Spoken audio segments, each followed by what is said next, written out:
rebellious and defiant when desires are challenged। अब जब बच्चों ने अपनी कोई इच्छाएं रख दी और किसी ने उसे चैलेंज कर दिया कि no this cannot be done, तो वो रिबेलियस हो जाते हैं, डिफाइंट हो जाते हैं, मतलब कि अनओबिडियंट हो जाते हैं, मतलब वो मानने को तैयार नहीं होते और बागी से टाइप का बिहेवियर करने लगते हैं। जैसे कि आप एग्जाम्पल, कुछ मूवीज में दिखाया जाता है ना कि कुछ बच्चे हॉस्टल पहुंच जाते हैं एंड देन दे, मतलब कि उनके उन वो हॉस्टल के किसी भी रूल्स को नहीं मानते हैं कि मुझे 8 बजे क्यों वापस आना है, मुझे बाहर जाने के लिए परमिशन क्यों लेना है, मतलब they try to break the rules, right. क्योंकि शायद maybe, and it's not completely true but we are just discussing here कि उस बिहेवियर का मोड क्या हो सकता है, कि शायद उनको परमिसिव पेरेंटिंग मिला हो।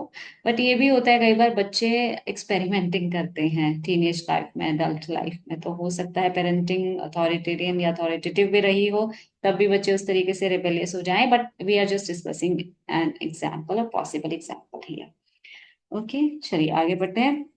इस टाइप की परमिसिव पेरेंटिंग हम recognize कैसे करते हैं, कुछ क्वेश्चंस के थ्रू करते हैं। For example, first question is do you avoid conflict with your child, कि बिल्कुल अवॉइड करते हो कॉन्फ्लिक्ट, ठीक है। और फिर नेक्स्ट क्या है कि क्या आपके पास ऐसी विलिंगनेस है, ऐसी चाहत है कि आप अपने बच्चे के बेस्ट फ्रेंड कहलाएं, ठीक है, rather than their parents.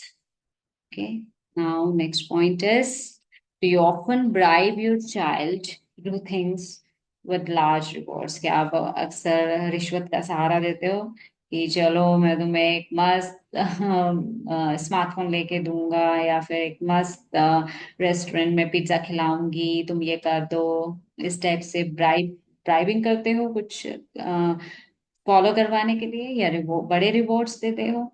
Next question है do you not have set limits और रूल्स फॉर योर चाइल्ड, आपने कोई लिमिट रूल सेट नहीं किए हैं। Do you often compromise your rules to accommodate your child's mood, आप अपने रूल से कॉम्प्रोमाइज कर लेते हो अपने चाइल्ड के मूड को अकोमोडेट करने के लिए, उसके मूड के अकॉर्डिंग चलते हुए अपने आप को अ, मतलब चेंज कर लेते हो या अपने एक्सपेक्टेशन को कॉम्प्रोमाइज कर लेते हो, ठीक है। चलिए, फोर्थ पेरेंटिंग स्टाइल इज अनइन्वॉल्व्ड और निग्लेक्टफुल।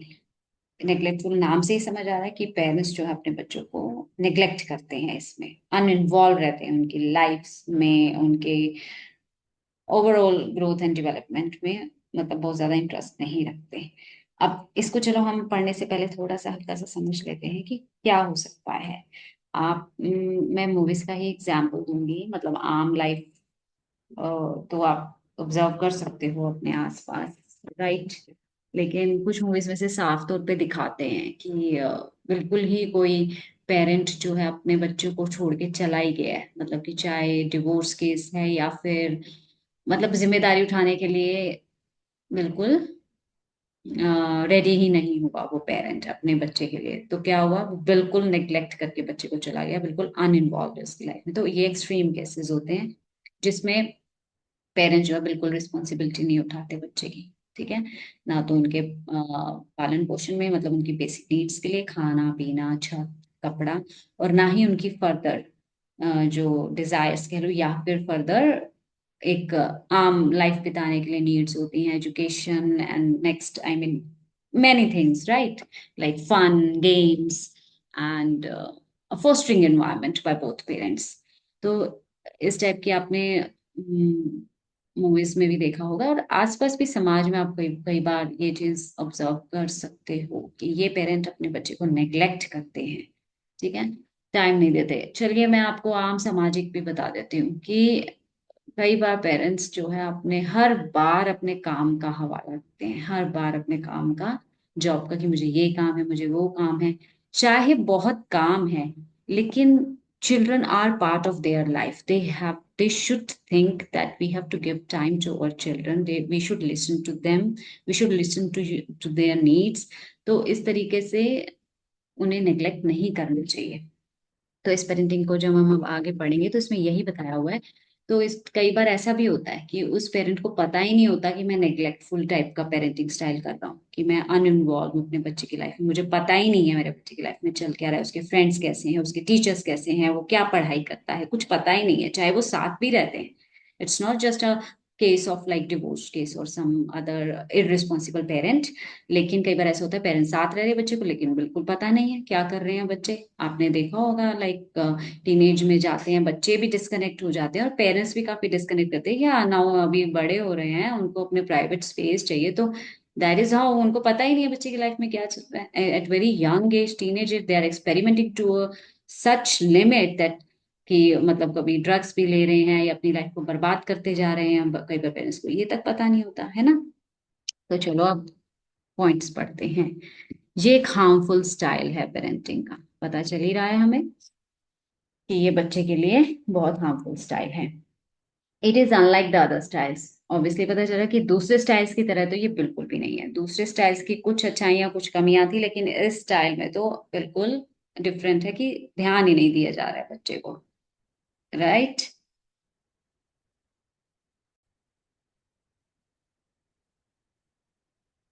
तो इसमें क्या होता है, डिमांड्स लो होती है, रिस्पॉन्सिवनेस लो होती है, कम्युनिकेशन लिटल रहता है। बिल्कुल डिमांड्स मतलब कम है, रिस्पॉन्सेज कम है, कम्युनिकेशन भी नहीं है। और इसमें क्या होता है कि पेरेंट्स जो है अपने बच्चे की बेसिक नीड्स ही पूरी कर रहे होते हैं और बहुत ज्यादा उन बच्चे की लाइफ से डिटैच होते हैं कि मतलब थोड़ी बहुत बेसिक नीड्स पूरी कर दी बाकी लाइफ से डिटैच हैं। और एक्सट्रीम केसेस में तो ये भी होता है कि वो बिल्कुल ही बच्चे की बेसिक नीड्स भी नेग्लेक्ट कर रहे होते हैं, रिजेक्ट कर रहे होते हैं। ठीक है।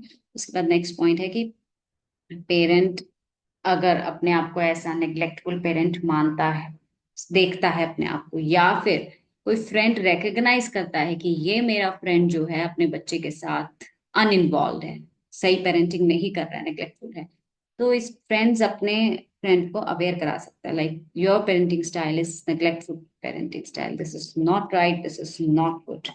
तो मतलब ऐसा नहीं है कि पेरेंटिंग स्टाइल को सुधारा नहीं जा सकता या अवेयर नहीं कराया जा सकता, कराया जा सकता है। कैसे कराया जा सकता है, उनको अवेयर करा के, उनको एजुकेट करके। ठीक है। तो आगे यही लिखा है कि इन ऐसे टाइप के पेरेंट्स को असिस्टेंस चाहिए होती है ताकि वो एक राइट ट्रैक पे चल सकें अपने बच्चे के साथ, उनके अपने बच्चे के साथ रिलेशनशिप बिल्डिंग में एक राइट ट्रैक पर चल सके, एक हेल्दी एनवायरनमेंट क्रिएट कर सके, कम्युनिकेटिव रिलेशनशिप क्रिएट कर सके अपनी फैमिली में। और फिर क्या है कि पेरेंट्स जो है ऐसे नेग्लेक्टफुल पेरेंटिंग स्टाइल में पेरेंट्स को इजीली हेल्प किया जा सकता है। कैसे? Through education, by talking to the family doctor और गोइंग टू अ थेरेपिस्ट और काउंसलर। जैसे कहते हैं ना कि काउंसलर्स के पास जाओ, काउंसलिंग करो, एज अ फैमिली काउंसलिंग करो, या पेरेंट्स चाहते हैं या थेरेपिस्ट के पास जाओ, थेरेपीज लो, या फैमिली डॉक्टर्स। लाइक इस टाइप से हम एजुकेट कर सकते हैं, अवेयर करा सकते हैं, उन पेरेंट्स की मदद कर सकते हैं through all these assistance. Now neglectful parenting में डैमेज चिल्ड्रन। क्यों डैमेज कर सकते हैं? क्योंकि कोई ट्रस्ट फाउंडेशन नहीं है, कोई ट्रस्ट बिल्डिंग नहीं है बच्चे और पेरेंट के बीच में, राइट। तो इसलिए कोई ट्रस्ट पेरेंट्स के साथ ही नहीं है, तो वर्ल्ड वर्ल्ड से भी मतलब दुनिया से भी उनको बहुत ट्रस्ट एस्टेब्लिश करते हुए बहुत दिक्कत आती है ऐसे बच्चों को। ठीक है। सेकेंड पॉइंट क्या है कि children who have a negative और एब्सेंट रिलेशनशिप, मतलब कि जिनका अपने पेरेंट्स के साथ नेगेटिव रिलेशनशिप है या बिल्कुल एब्सेंट रिलेशनशिप है। एब्सेंट भी बहुत खराब होता है, मतलब कि कुछ फर्क ही नहीं पड़ता पेरेंट्स को भी। तो ये जो है काफी डिफिकल्ट सिचुएशन होती है, and it creates a harder time forming relationship with other people for those kind of children. मतलब इस टाइप के बच्चों को दूसरे लोगों के साथ भी रिलेशनशिप बनाते हुए बहुत मुश्किल होती है, क्योंकि पेरेंट्स के साथ ही वो रिलेशनशिप एब्सेंट है, राइट। तो बच्चा किस नजरिए से दुनिया को देख रहा है, लाइक नो ट्रस्ट। चलो, if you suspect that you और योर फ्रेंड, अगर आपको ऐसा लगता है कि आप या आपके फ्रेंड इस टाइप की पेरेंटिंग कर रहे हैं और आप नेग्लेक्टफुल पेरेंट हैं, तो मदद की ओर बढ़िए। देखिए कि क्या कर सकते हैं कि आगे बच्चा और डैमेज ना हो। अब तक तो जो हो गया है वो हो गया है, लेकिन doesn't damage the child further. तो इसलिए हेल्प लीजिए, थेरेपीज चाहिए, काउंसलिंग चाहिए, और अपने आप को अवेयर करिए, एजुकेट करिए। Okay. Next point is recognition. क्या है, कैसे पहचानते हैं नेग्लेक्टफुल पेरेंट्स को हम? Do you care for your child's needs, emotional, physical and otherwise? कि आप अपने बच्चे की नीड्स को देखते हो, भालते हो, इमोशनल लेवल पे भी, फिजिकल लेवल पे भी, और अदरवाइज भी, like overall, not only just खाना पीना एंड रोटी कपड़ा मकान, बट ऑल्सो लाइक कि कैसे एजुकेशन में कैसे इन्वॉल्व हो, उनकी अदर करिकुलर एक्टिविटीज में कैसे इन्वॉल्व हो या क्या करवाते हो, या उनकी हैप्पीनेस इंडेक्स के लिए क्या करते हो, कुछ पिकनिक्स है, इस टाइप से, मतलब ओवरऑल। सेकेंड पॉइंट है कि क्या आप अपने बच्चे की लाइफ के बारे में क्या चल रहा है वो समझते हो, do you have any understanding about your child's life. तो उसके बाद है कि क्या आप सेफ स्पेस प्रोवाइड करते हो ताकि बच्चे अपना कोई एक्सपीरियंस शेयर कर सकें आपके साथ, और या फिर कोई पॉजिटिव फीडबैक आपस में पेरेंट और चाइल्ड के बीच में एक्सचेंज हो, रादर देन कोई नेगेटिव या नो फीडबैक, मतलब बिल्कुल ही फीडबैक नहीं हो रहा है या नेगेटिव हो रहा है, उसकी बजाय क्या पॉजिटिव फीडबैक है, कोई एक्सपीरियंसेस है। Do you spend long periods of time away from home, क्या आप अपने घर से बहुत ज्यादा टाइम जो है अलग स्पेंड करते हो, चाहे like there is no question कि कितना टाइम स्पेंड करते हो, बट क्या आप घर से बहुत ज्यादा दूर हो, ठीक है, लिविंग द चाइल्ड अलोन, बच्चे को अकेले छोड़ के, whether it's work whatever the reason, ठीक है। उसके बाद है, do you often find yourself making excuses for not being there for your child, क्या आप हमेशा एक्सक्यूजेस बनाते हो अपने बच्चे को कि मैं इसलिए नहीं आ सकता हूँ आपके साथ स्कूल फंक्शन में, मैं उसके लिए नहीं आ सकता हूँ। देखिए, why I want to discuss this point कि कई बार पेरेंट्स जो है ना नॉर्मली भी बोलते हैं कि हाँ इस पीटीएम में मैं नहीं आऊंगा, वो दैट इज इट्स ओके, कभी कभी आप नहीं जा पा रहे हैं, कभी कभी हम लोग नहीं जा पा रहे हैं, बट क्या होता है कुछ पेरेंट्स जो है कॉन्स्टेंटली कंटिन्यूअसली ही एक्सक्यूजेस बनाते हैं, मैं पीटीएम नहीं आ सकता हूँ, मैं तुम्हारे एनुअल फंक्शन में नहीं आ सकता हूँ, मैं तुम्हारे स्पोर्ट्स डे पे नहीं आ सकता हूँ, मतलब कहीं भी इन्वॉल्व नहीं होते, क्योंकि they always give some reason of मेरे पास काम है, मेरे पास मीटिंग है, मेरे पास ये है वो है, लेकिन और फिर रीजनिंग देते हैं कि we are earning for you बेटा, we have to, that is fine, completely fine, but अगर आप कंसिस्टेंटली ऐसा कर रहे हैं कि आप एक्सक्यूजेस बनाए जा रहे हैं और उनके साथ इन्वॉल्व नहीं है, it is going to damage your relationship somewhere with your child. तो ये यहाँ पे है एक पॉइंट, ठीक है। उसके बाद नेक्स्ट पॉइंट है, do you often find yourself, do you know about your child's friends और टीचर, हाँ क्या आप अपने बच्चे के दोस्तों और टीचर्स के बारे में जानते हो, और आप क्या अपने बच्चे की लाइफ जो कि घर से बाहर की एक लाइफ है उसके साथ इन्वॉल्व हो, मतलब यही कि बच्चा अगर पार्क जा रहा है, बच्चा अगर कहीं पिकनिक पे जा रहा है, किन लोगों के साथ जा रहा है, और या अपना टाइम जो है घर से बाहर कहाँ कहाँ स्पेंड कर रहा है, कितना स्पेंड कर रहा है, और किस टाइप के लोगों के साथ स्पेंड कर रहा है, okay.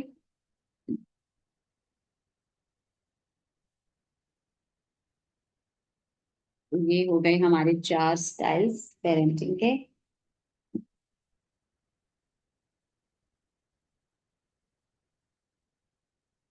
Yes, we are done. Keep learning learners, thank you, bye.